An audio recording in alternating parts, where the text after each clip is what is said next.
Let's find the effective rate in compound interest. The formula would be E equal to effective. This is effective rate equal to 1 into R by N into 100 whole power N minus 1 into 100%.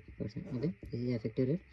R is rate, N is number of years or time. Okay, this is usually for when you find quarterly, half yearly. Okay, 3 months time. Okay, let's see an example. Rate is 12%. We need to find effective rate for quarterly. There are 4 quarters in a year, so N become 4. 1 plus 12 by 4 into 100 whole power 4 minus 1 into 100%.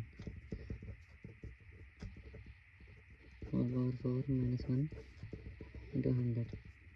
1.03 whole power 4 minus 1. This will become 1255 into 100%. Effective rate will be 12.55. This is how you calculate effective rate. Okay.